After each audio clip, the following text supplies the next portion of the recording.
Texas and Arkansas. Number 3, Texas, a 13.5-point favorite against the Hogs. The over-under I have is 1.5 flashbacks to when they played in 2021, 3 years ago already. That's more been than talked about a lot. Yeah, it has been.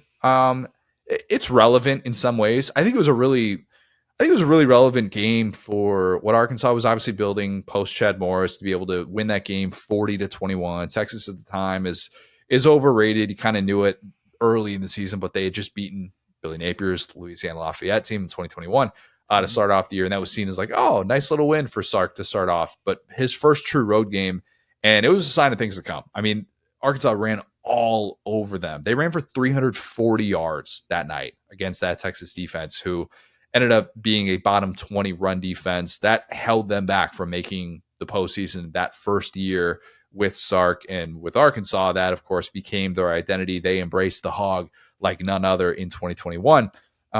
We can only say that on college football podcasts. We can't say that anywhere else.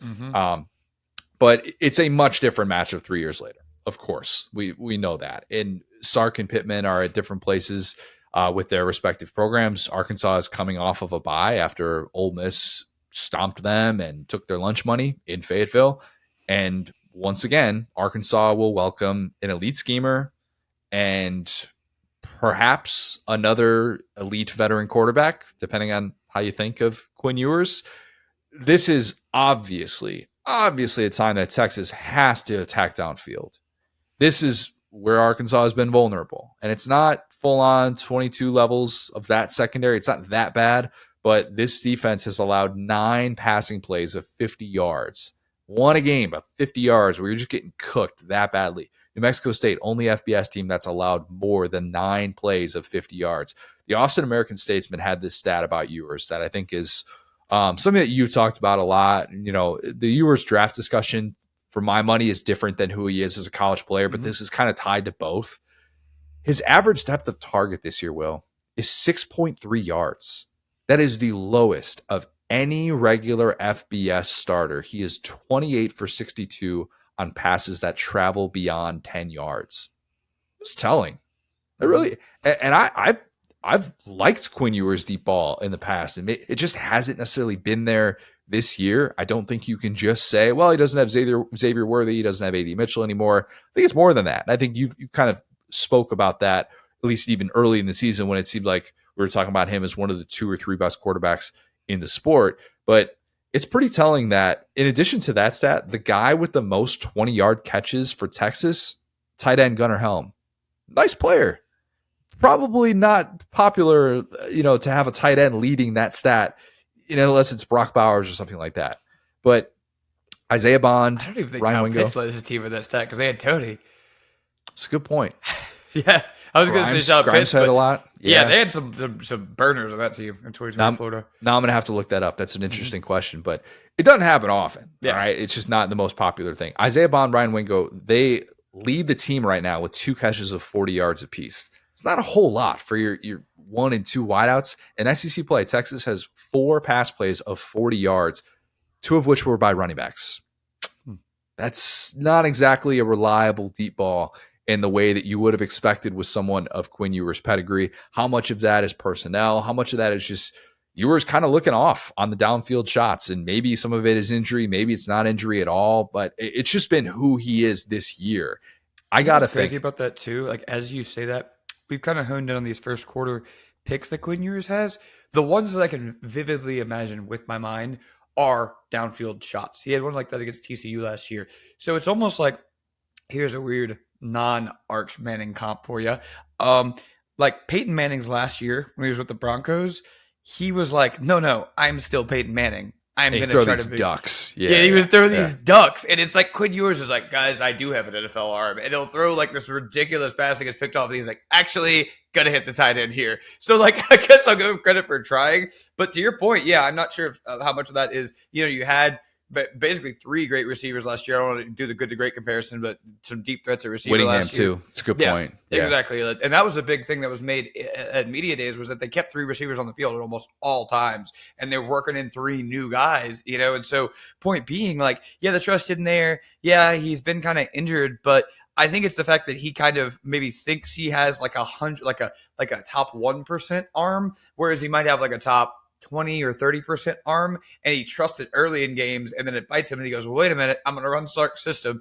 And really quick note on that, like I said this to Peyton over the weekend, credit to Sark, man, because, you know, with all the running back injuries, with all the weird stuff that's happened with Quinn Ewers getting hurt, with the receivers, like all that does is make me more respectful of Sark. Absolutely, man. I would take Sark over pretty much, I think, any offensive mind in the sport. Mhm. If you want to get into head coaching stuff, that's a different conversation for my money. But just in terms of scheme, recognizing what a defense struggles with, what a defense is going to be able to defend well, I just think he's brilliant. I do, and that goes back to, you know, well before his time at Texas, and you know, it just is, to me, it's about what are you able to do with this version of Quinn Ewers? What are you able to do in this matchup?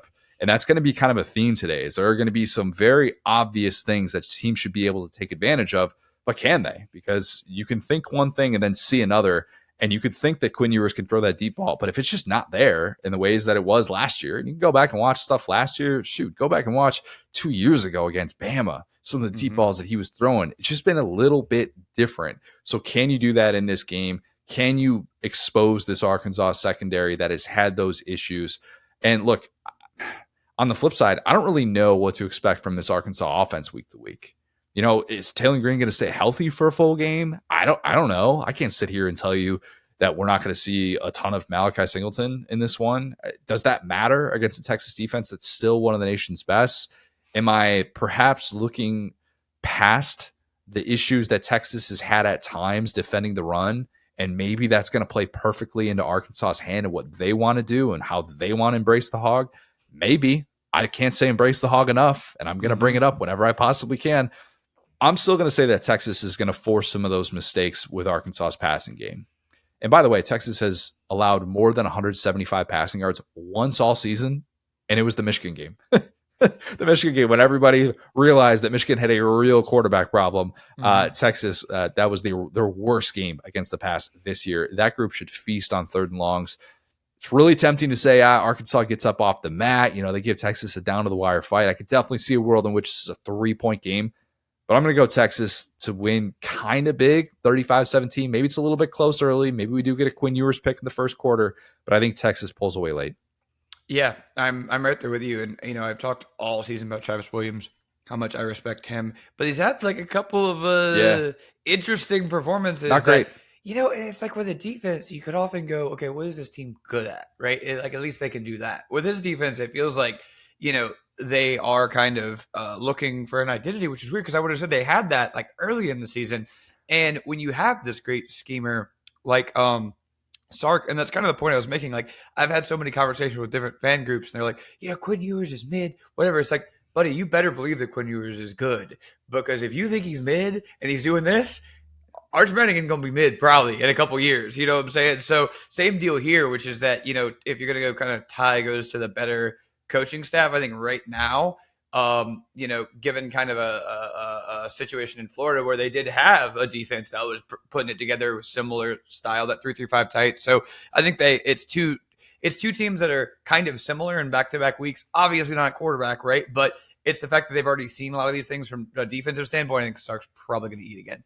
I would think so. And for what it's worth, if you're wondering about that Texas playoff resume moving forward, something that's going to be dissected in every game that they play, especially if one gets lopsided, which maybe this will, maybe this won't. What's undeniable right now is that Texas is getting tremendous respect by the selection committee. Mm-hmm. Do they deserve it? It's a really similar argument to Penn State. Really, really similar. They're sitting there at number 3. Well, if they beat Michigan, so... So did 5 other teams, or 4 other teams, I guess. They're 5-5. Before we give Judge Franklin too much credit, I just want to see that Steve Sarkisian was able to beat Michigan.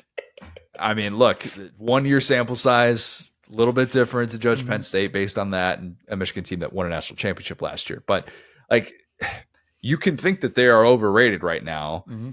For the sake of our discussions, I am trying not to waste too much of my breath on the Texas and Penn State resume discussion and simply look at what the selection committee is telling us week after week.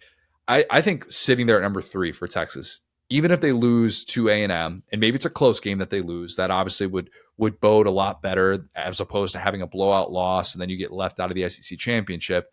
But if they lose like a close game to A&M, I still think they're going to be given a really strong opportunity to make the field, even if A&M at 10-2 and Georgia both have the head-to-head as 2 lost teams, and they would, in theory, get in over Texas. But I just think a lot of people right now are kind of scratching their head going, what is the selection committee telling us about Texas and Penn State for that? They're telling us that they think they're awesome. They think they passed the eye test, and they don't really care about the lack of quality wins or the fact that Texas's best win right now, Colorado State. Colorado State, undefeated in Mountain West play. Is that kind of it? And I still think it's impressive to go into Michigan and win the way that they did in Ann Arbor, despite the fact that it's a very different year for Michigan. I fully acknowledge that, but I think that's going to be the discussion that'll be had with all of these Texas games moving forward. And if you don't want to get too upset with announcers that don't really know a whole lot about the playoff discussion, but they just kind of shoot from the hip from, I think we'll try and bring that context on a weekly basis. Yeah, I can't fault anybody for not understanding this. It's kind of like the basketball tournament in the NBA. It's like you hear it's play-in, like, huh? Or the play-in or the in-season tournament. The in-season tournament. Oh yeah. I don't get that at all. How does this? I'm gonna give everybody like a year or maybe even 2 of grace period, because there's still times I'll text you. I'm like, now if this team does this, and there's so many tiebreakers, and so yeah, I mean, I will say, the most random dub for Texas was Georgia taking that loss to Ole Miss, because now it's like, well, look, you don't have to put Georgia ahead of us. So yeah, it's like so many things have happened that put us here. What was it though? What if Georgia wins out though? What if Georgia wins out and then you're only competing, like Georgia has its spot and you're not really competing with them for a spot? It's kind of what we're going to get into with the LSU Alabama situation.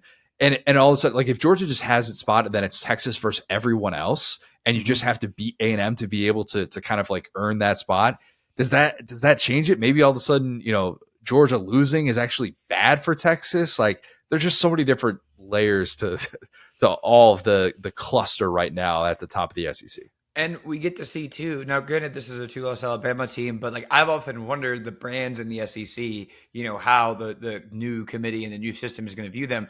And so, all that being said, Texas, being ranked this high kind of goes to show. Like I think that's great. That's great news for them. Is where I'm going, is that like whoever is campaigning for them is doing a great job, and that their brand, because it's not like this is the classic. If Kentucky or Arkansas had the same resume as Texas, they'd be nowhere. So Ward Manuel campaigning for Texas, maybe campaigning for Indiana, saying this is your win. It looks so unbelievably good. Everybody's sitting there at the table.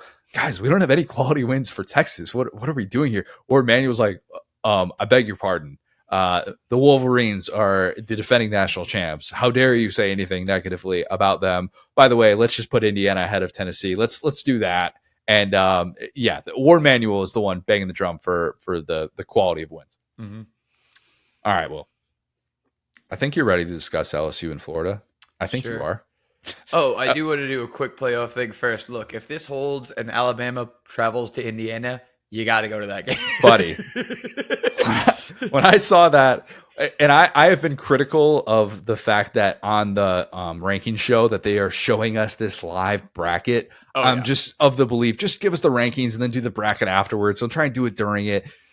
I laughed out loud when I saw that. I thought to myself, you gotta go to the ultimate and be like, hey, either I'm going to this game or I'm gonna be there hammered, because this is an Indiana home playoff game if everything holds. For a month, if that matchup is set up with Alabama going to Indiana for a college football playoff game, I'll just be pinching myself for a month to say, all right, wake up. This isn't real. This isn't something that's actually happening. I pictured the scene of my cousin, a senior at Indiana, walking up Indiana Avenue right there, going to the tailgate fields, and then going into the stadium and realizing that Indiana is hosting Alabama in a college football playoff game. Maybe there's snow on the ground in Bloomington. What is this universe? This universe doesn't exist, and we're being told it does. I might be there with you, man. So some of those like pinstripe overalls, Randall L jersey, rooting against the tide. Let's do it together. The candy stripes. That's what we call it. There we go. Yeah. All right. Now let's talk about my terrible football team.